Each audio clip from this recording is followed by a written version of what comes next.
Over the past year or so, I've been noticing a change in the quality of FNAF merch from Funko. It started when the Sun and Moon figures and plushies were revealed. And when I first saw these, I was very confused because I've never seen Funko produce something with such quality and effort before. So I thought that Funko actually started to care after their products, after all the slop and stupid recolors they've been putting out for years. Literally the same day this was announced, Photo Negative Glamrock Freddy.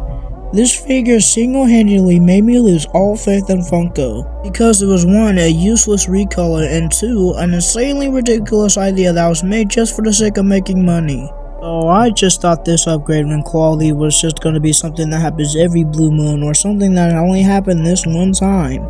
Fast forward to 2024 and these were announced. The Pops, figures, and plushies of characters from FNAF Ruin. And these just blew my mind because I never expected Funko to lock in again at their Sun and Moon, but they did.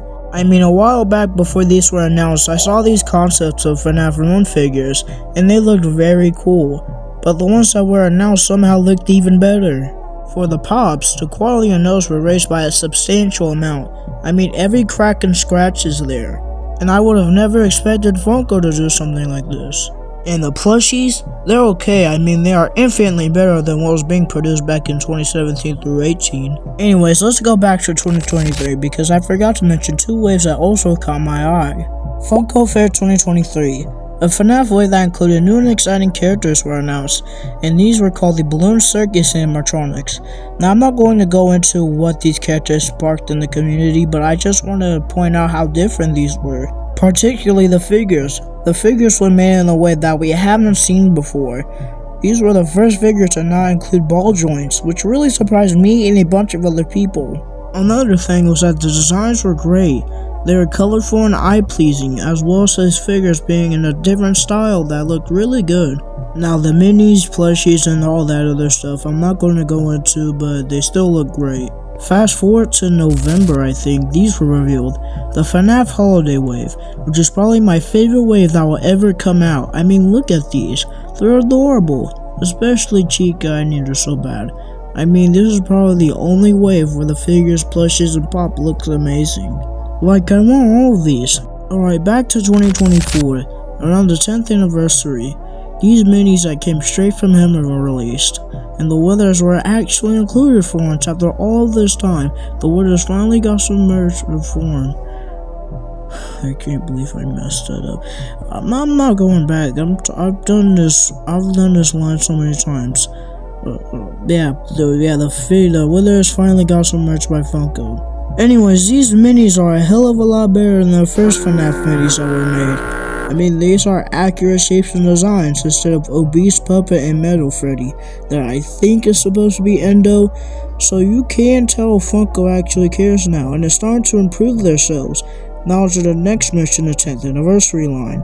These pops of Withered Golden Freddy and the puppet, and once again more Withered merch. Anyways, aside from that, these are probably the best FNAF pops to come out of Funko. Both the puppet and Withered Golden Freddy's new designs are extremely accurate to their character in game, and these pops are infinitely better than the previous ones.